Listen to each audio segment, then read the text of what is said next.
Hello friends, welcome to our channel Vidyarthi Gyan. Friends, ABM में से module B का chapter number 10 का पार्ट 3 देख रहे हैं। ये लास्ट पार्ट है आपका इस चैप्टर से रिलेटेड।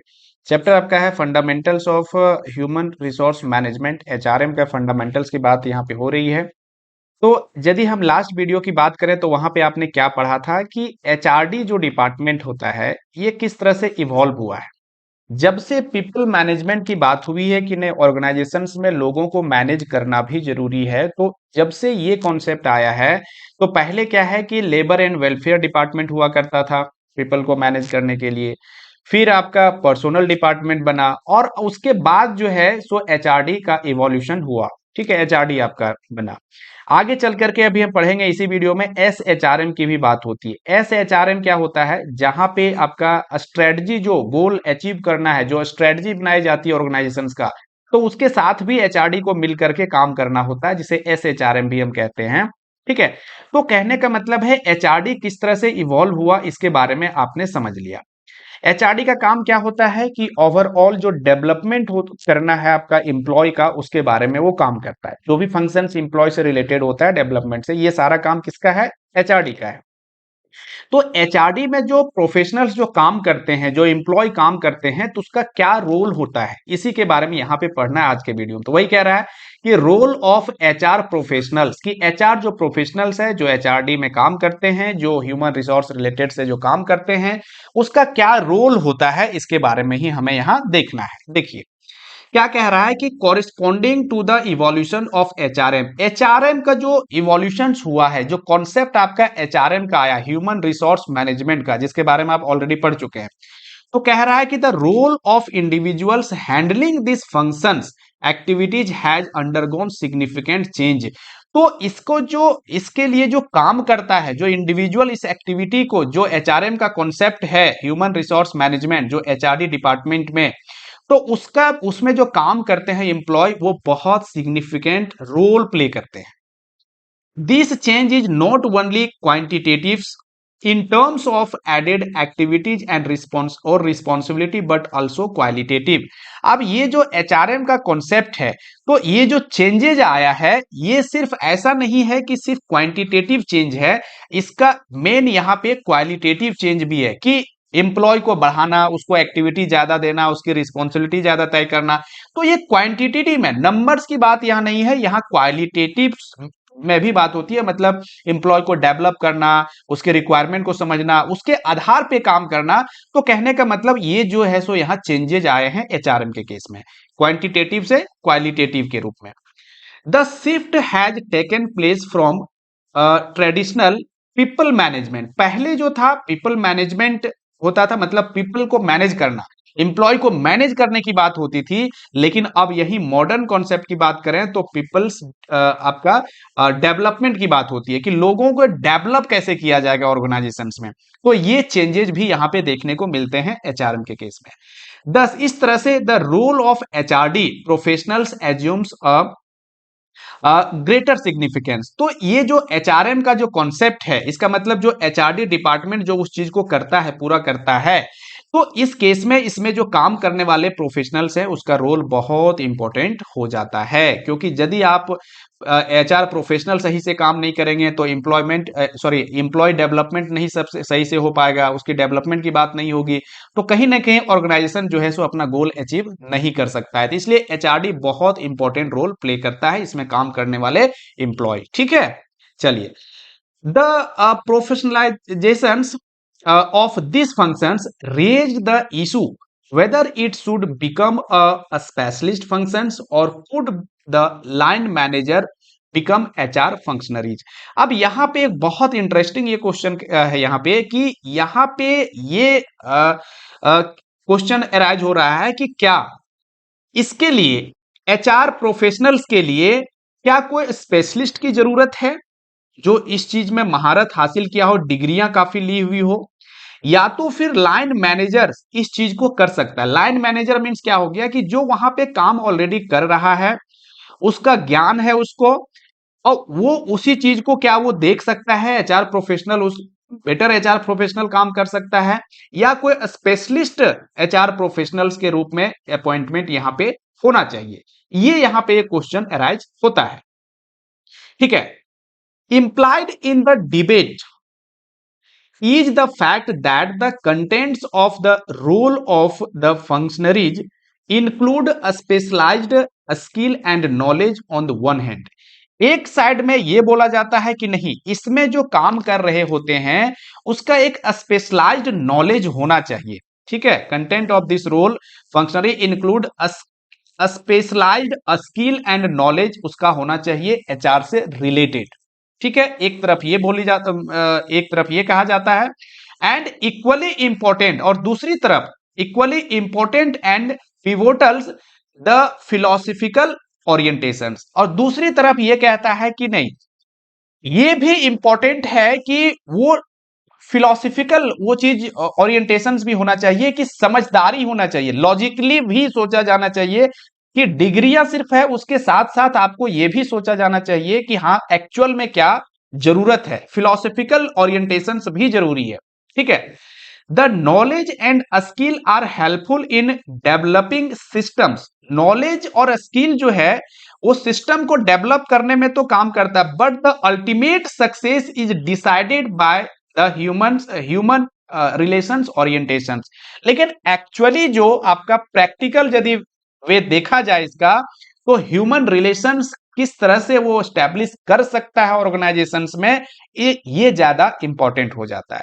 तो कहने का मतलब ये हो गया कि आपके पास डिग्रियां बहुत है एचआर प्रोफेशनल्स के लिए, आपने एकेडमिक क्वालिफिकेशंस आपका अच्छा है, स्पेशलाइज्ड है आप उस चीज के लिए, लेकिन साथ ही साथ उससे ज्यादा इंपॉर्टेंट ये है कि ह्यूमन रिलेशंस जो है ये भी आपका इंपॉर्टेंट हो जाता है, कि लोगों के साथ आप डील करने की कला क्या है, आप कैसे डील कर सकते हैं, तो ये भी ज्यादा इंपॉर्टेंट यहां पे रखता है। ठीक है, the HR philosophy makes the difference, और यही एचआर फिलॉसफी है जो डिफरेंस क्रिएट करता है एक डिग्री वाले के साथ और एक प्रैक्टिकल के साथ।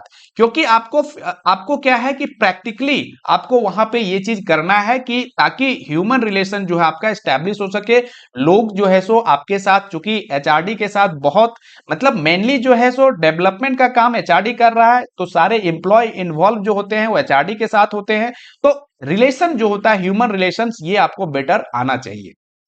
सच philosophical orientations need not and is not the property of any professions per se, और कोई प्रोफेशंस जो है सो खुद से ये चीज को नहीं देता है।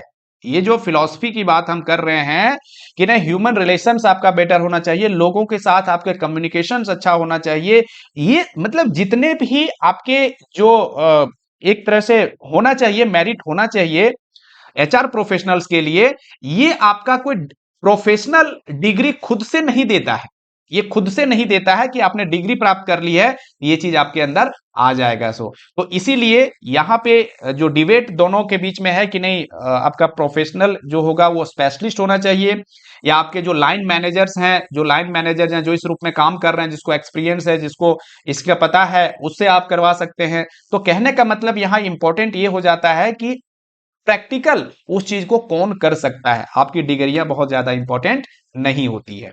ठीक है, क्वालिटी होनी चाहिए, जो एचआर प्रोफेशनल का क्वालिटी है वो होना जरूरी है। 10 HR functions no longer remained as an isolations maintenance function. अब एचआर फंक्शंस अभी के टाइम में देखें तो ये आइसोलेटेड नहीं है कि नहीं सिर्फ और सिर्फ आपको काम करना है एम्प्लॉय से रिलेटेड, उसका डेवलपमेंट करना है, अब इतना लिमिटेड ये नहीं रह गया है, आइसोलेटेड नहीं है। तो क्या है, it is now being directed by the business strategy and HR professionals are becoming the business partners to drive the most important strategy of providing the right persons for the right job at right time।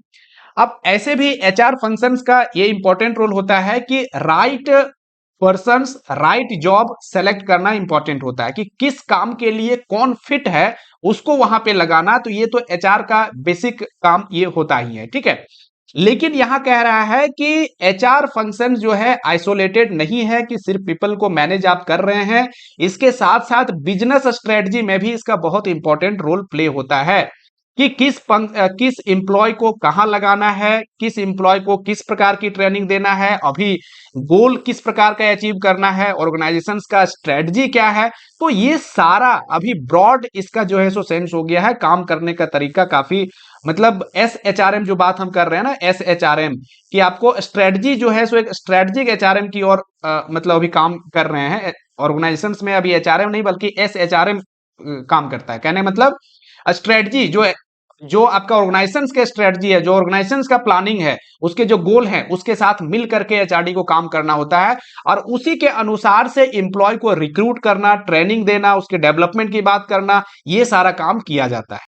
For that इसलिए इसके लिए the HR professionals have to have an intimate knowledge of business strategy, the strategic role and the key competencies required to drive those roles। अब HR professionals को ये भी पता होना चाहिए, ये भी पता रखता है वो कि बिजनेस की क्या जो ऑर्गेनाइजेशन है उसके बिजनेस स्ट्रेटजी क्या है, किस प्रकार से वो चाह रहा है, गोल कैसे अचीव किया जा सकता है, उसकी स्ट्रेटजी क्या है और कैसे पूरा किया जा सकता है वो रोल को। ये सब चीज भी ध्यान में रख करके काम करना पड़ता है। They should go much beyond, और पहले जो था they should go much beyond the confines of their traditional role. पहले जो रोल थे कि नहीं सिर्फ एम्प्लॉय को डेवलप करना है, उसके डेवलपमेंट की बात है, उससे कहीं ज्यादा अब ये हो गया कि स्ट्रेटजी के साथ काम करना है कि बिजनेस स्ट्रेटजी क्या कह रहा है। To understand the intricacies to the business, ठीक है, कि बिजनेस की जो आपका अचीव करना है, जो आपका पेज कुछ आ सकता है, जो प्रॉब्लम हो सकती है, उस चीज को भी अंडरस्टैंड आपको करना है और उसके अकॉर्डिंग आपको काम करना है। अब देखिए आगे क्या कह रहा है कि while viewing the functions of the developmental perspective as more dynamic than the traditional personal functions। पहले जो सिर्फ पर्सनल फंक्शंस थे, एम्प्लॉय से रिलेटेड आपको सिर्फ काम करना था, लेकिन अब ये एरिया डायनेमिक हो गया है, काफी वाइड हो गया है, आप स्ट्रेटजी के साथ काम करना है। तो इसके लिए जो है पारिक एंड राव इन्होंने आपको have group the multiple functions under 5 heading as follows. तो इन्होंने 5 फंक्शंस 5 रोल बताए हैं जो कि HR प्रोफेशनल्स को करना है। ठीक है, पहला क्या है कि सपोर्टिव रोल होना चाहिए इसका।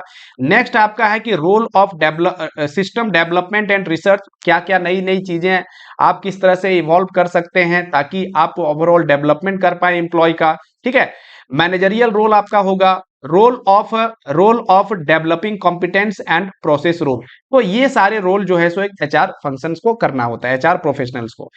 उसके बाद ट्रेड्स की एट्रीब्यूट्स की बात होती है कि एट्रीब्यूट्स क्या होना चाहिए। तो एट्रीब्यूट्स में टेक्निकल नॉलेज होना चाहिए, मैनेजरियल नॉलेज होना चाहिए, पर्सनालिटी आपकी ऐसी होना चाहिए कि लोग आपके साथ अच्छे से काम करें, है ना, कोई प्रॉब्लम ना हो। तो ये सारे फंक्शंस जो है सो HR प्रोफेशनल्स को, ये सब रोल जो है सो HR प्रोफेशनल्स को करना होता है। देखिए अब क्या है कि qualities and trades of successful HR professional. एक सक्सेसफुल HR प्रोफेशनल की और कौन सी क्वालिटी होनी चाहिए।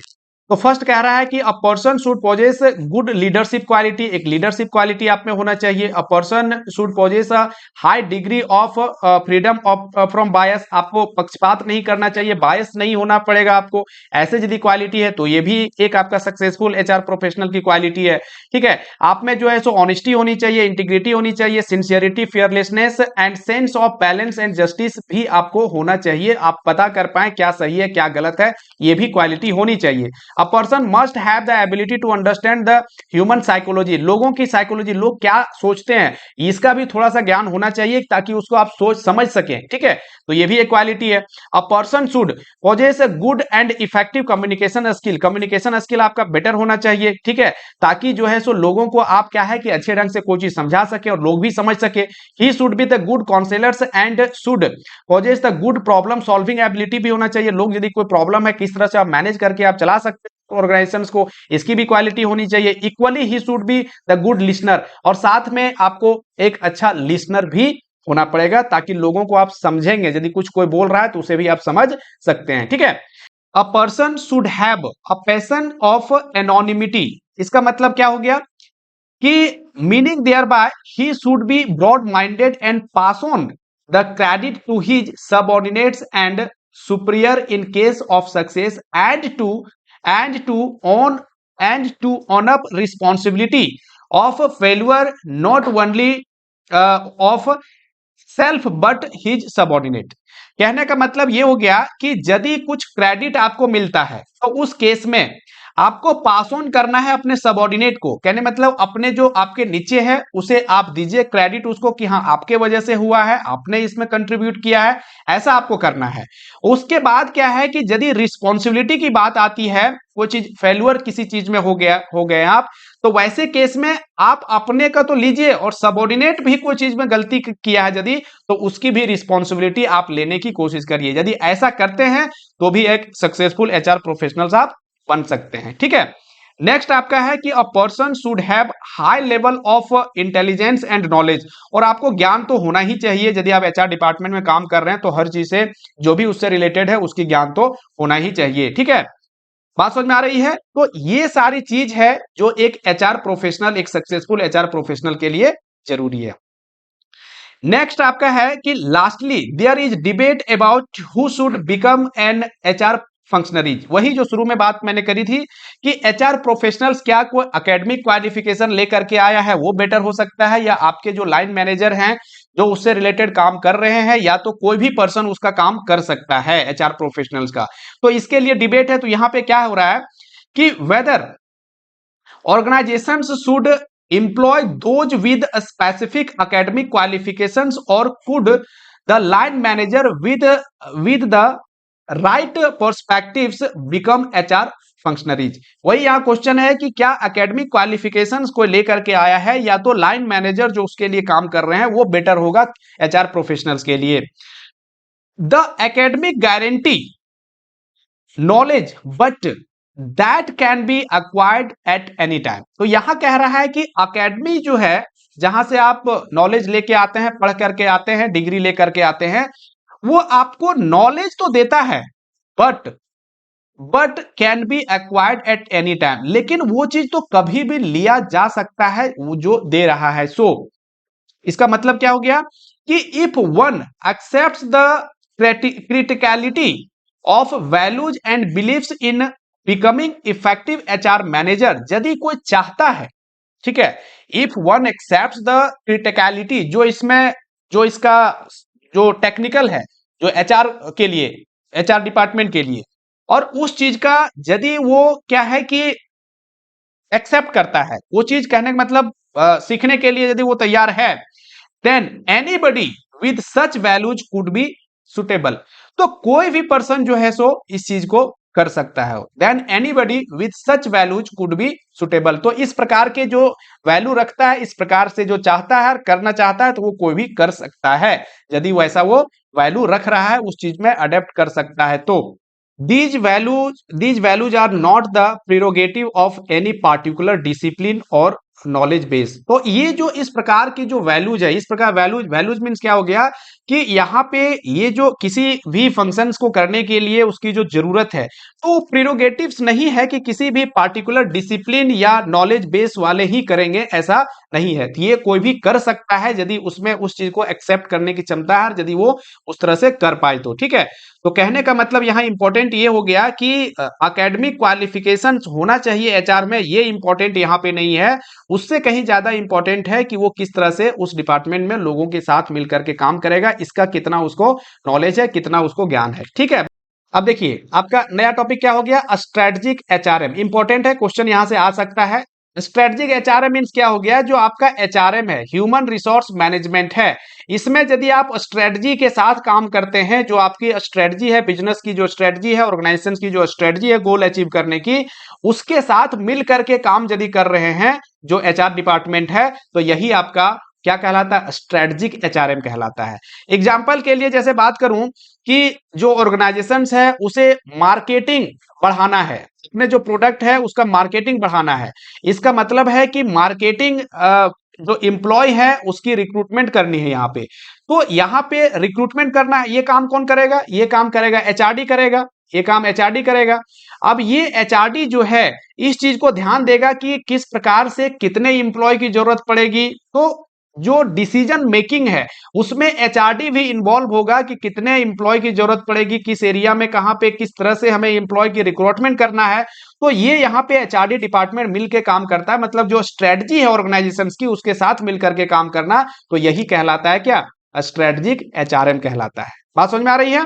चलिए, जैसे देखिए क्या कह रहा है, in simple terms the strategic HRM is a process by which an organisation the knowledge, skill and ability of its employees in formulations and executions of its business strategy, कि इस प्रकार से उसके नॉलेज को इन्हांस करना employ के, skill उस तरह डेवलप करना, एबिलिटी उस तरह से डेवलप करना एम्प्लॉय का, ताकि जो बिजनेस की स्ट्रेटजी है उसे पूरा कर सके।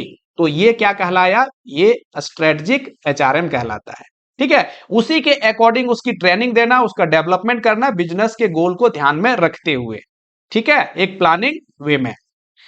इन इट्स वाइडर कैनोटेशंस, और भी इसे कैसे समझेंगे, the strategic HRM is the process of linking HRM with strategic role and objective in order to improve business performance.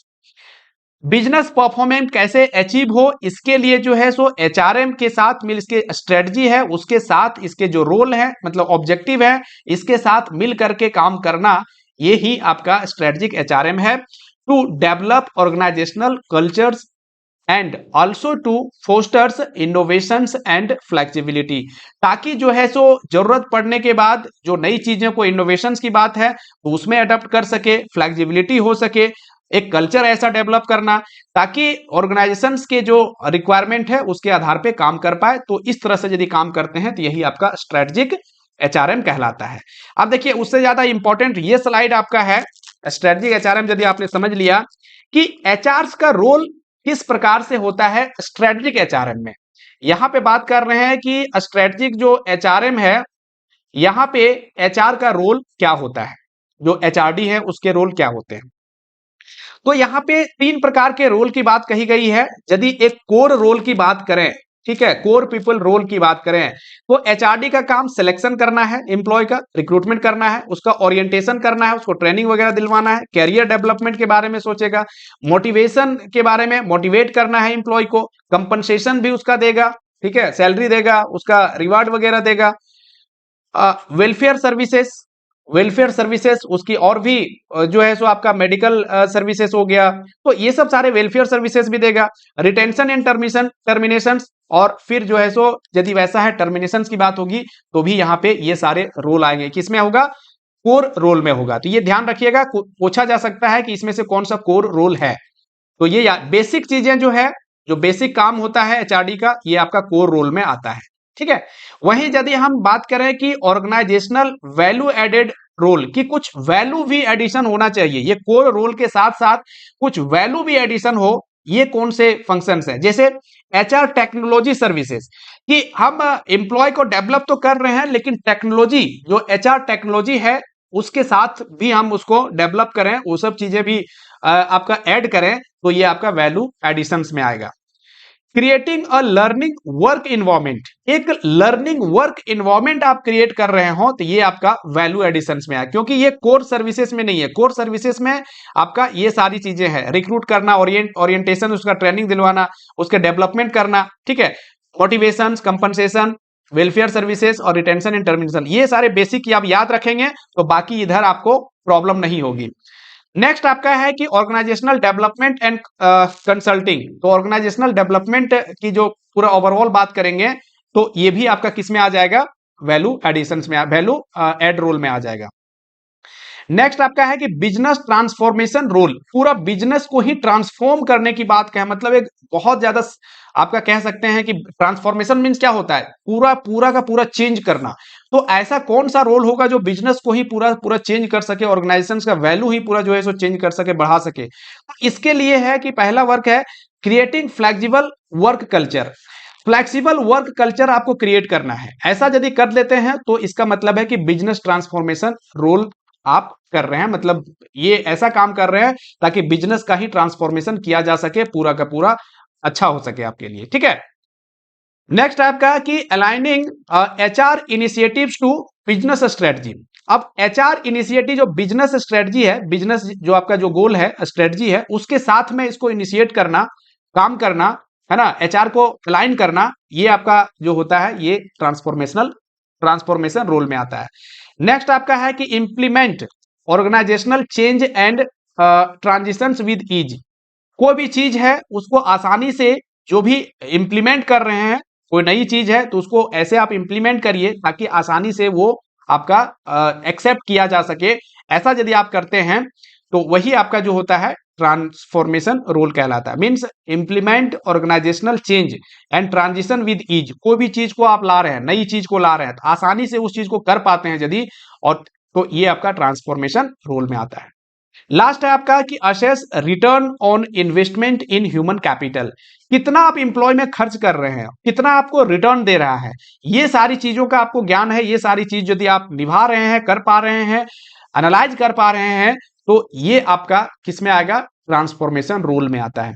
तो ध्यान दीजिएगा, यहां से क्वेश्चन बस ऐसा ही रहेगा कि इसमें से कौन सा रोल में कौन एक्टिविटी आएगा। क्या है, एक पूछा जा सकता है कॉम्पिटेंसी गैप क्या होता है। कॉम्पिटेंसी गैप मीन्स क्या हो गया, competency is the difference between the ability of existing system. जो एबिलिटी अभी एग्जिस्टिंग सिस्टम में जो काम कर रहा है, to meet operational requirement and of what is expected of it.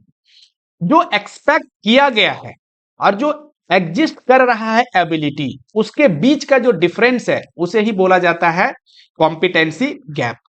कि जो एबिलिटी है, जैसे किसी इंप्लॉय की एबिलिटी है 10 यूनिट्स का जो है सो प्रोडक्शन का, कोई भी गुड्स का 10 यूनिट का, ठीक है, लेकिन एक्सपेक्टेशंस है 15 यूनिट्स का। तो ये जो 5 यूनिट का गैप है ना, यही कहलाता है कॉम्पिटेंसी गैप। अब इस पे जो है सो काम किया जाता है ताकि वो कॉम्पिटेंसी गैप को मीट कर सके, ठीक है, जो गैप है उस चीज को पूरा कर सके वो।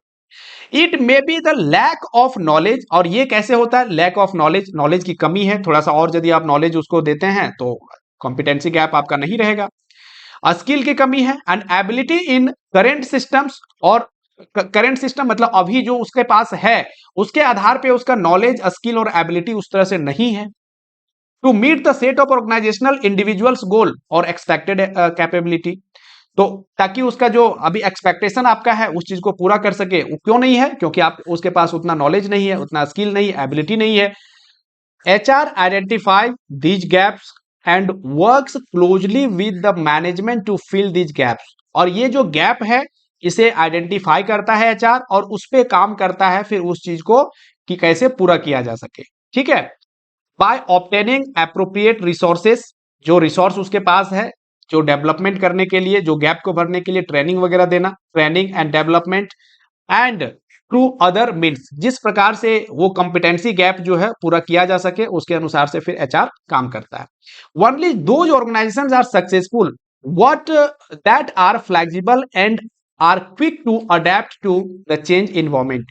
वैसे ऑर्गेनाइजेशन चेंज मतलब डेवलप करते हैं जो आपको चेंज को स्वीकार करते हैं, जो फ्लेक्सिबल है उस चीज को स्वीकार, फ्लेक्सिबल हो सके, वो चेंज कर सके अपने आप को, तो उस टाइप के जो ऑर्गेनाइजेशन है वो सक्सेसफुल रहते हैं। 10 HRM play a crucial role in this process of adapting. और इसी केस में एचआरएम जो है सो बहुत इंपॉर्टेंट रोल प्ले करता है। क्यों, क्योंकि एचआरएम को तो काम ही है कि जो एक्सटर्नल जो चीजें हैं उसको एनालाइज करना, इंटरनली वो किस तरह से अपने इंप्लॉय को अपना कैपेबल बना रहा है, इस चीज को अपना सोचना, आइडेंटिफाई करना, जो कॉम्पिटेंसी गैप है उसे भरना।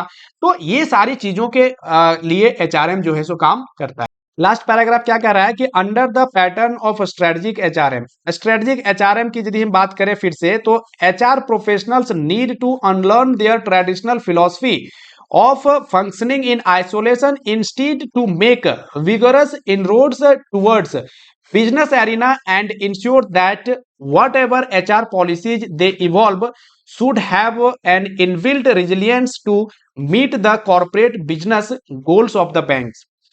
यहां पे कह रहा है कि स्ट्रेटजिक एचआरएम में पहले जैसे जो भी एचआर प्रोफेशनल थे, जो पहले का कॉन्सेप्ट था उसे उसे हटाना है। पहले का कॉन्सेप्ट क्या था कि अलग रह करके सिर्फ एम्प्लॉय का जो मैनेजमेंट है उसमें ध्यान देना, लेकिन उससे कहीं आगे जो है सो आपको काम करना है कि जो बिजनेस है ना, टुवर्ड्स बिजनेस एरिना, जो बिजनेस का क्षेत्र है आपका, जो बिजनेस का आपका जो सोच है, जो आप चाह रहे हैं, जो ऑर्गेनाइजेशन चाह रहा है, उसको उस पे काम करना है ना।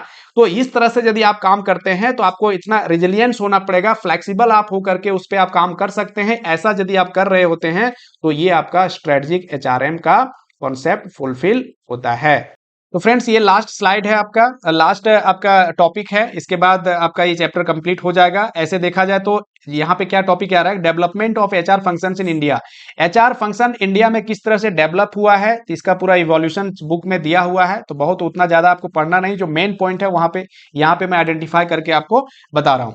देखिए क्वेश्चन ये पूछा जा सकता है कि इंडिया में जो है एचआर फंक्शंस का जो मतलब स्टार्ट होता है, इवोल्यूशन जो हुआ है वो कब से हुआ है, एचआरएम की यदि बात करें तो इसके लिए आपको याद रखना है कि 1960 से ये आपका स्टार्ट हुआ है। नेक्स्ट है कि एचआर प्रोफेशनल जो होते हैं उसको जो मतलब स्पेशलाइजेशन उसमें होना चाहिए, उसका नॉलेज होना चाहिए एचआर का। तो उसका एकेडमिक क्वालिफिकेशंस के लिए भी जो इंस्टीट्यूट खोले गए थे, जैसे Indian institute of personnel management, फिर आपका था national institute of labour management, और ये जो मर्ज करके फिर इसका 1982 में क्या कर दिया गया, national institute of personnel management NIPM। ठीक है, क्या किया गया, NIPM। तो इसे भी आप याद करते हैं, क्वेश्चन न के बराबर पूछा जाएगा यहाँ पे। नेक्स्ट आपका है कि ये जो इंडिया में यदि हम एचआर फंक्शंस की बात करें तो ये किस कंपनी ने पहले इनिशिएट किया था, तो इसके लिए नाम आता है मेन आपका JN टाटा जो है, जिन्होंने आपका Tata iron and steel company का जो आपका जमशेदपुर है यहाँ पे जो इसका एस्टेब्लिशमेंट किया था इसका। तो इस इन्होंने अपने कंपनी में सबसे पहले जो एचआर का जो कॉन्सेप्ट है उस चीज को यहाँ पे उन्होंने लागू किया, और आगे चल करके इसकी जो कंपनी टिस्को है, ठीक है, तो यहाँ पे ये सक्सेसफुली इसमें इंप्लीमेंट किया गया। तो इस चीज को भी आप याद रखिएगा, कहीं पूछा जा सकता है तो आप जवाब दे पाएंगे। ठीक है, नेक्स्ट आपका है कि यदि इंडिया में बात करें कि मेनली जो है सो एचआर फंक्शंस पे, एचआर जो कॉन्सेप्ट है उस पे किसने काम किया, तो इसके लिए मेनली आप याद रखेंगे उदय पारिक एंड टीवी राव को। और टीवी राव को मैंने बताया था पहले भी, फादर ऑफ इंडियन एचआरएम भी बोला जाता है। लास्ट टॉपिक है आपका कि the HR teams are now familiar with artificial intelligence. Artificial intelligence को भी इसमें इंक्लूड करके एचआर में काम किया जाता है। तो ये क्या करता है, powered solutions for man power acquisitions, जो आप रिक्रूट करते हैं तो उसमें भी आपको फायदा होता है। टैलेंट मैनेजमेंट, लोगों की टैलेंट को पहचानने में भी आपको फायदा होता है। ठीक है, क्योंकि ये आप जिस तरह से डेटा पुट करेंगे, जो आपके रिसर्च है, तो यहाँ पे यदि आप AI को इंक्लूड करते हैं तो ये आपको बेनिफिट देखने को मिलता है, जो अभी किया जाता है। In the last few years, AI has reduced the time taken at the recruitment phase by removing the needs for managers to manually browse hundreds of applications।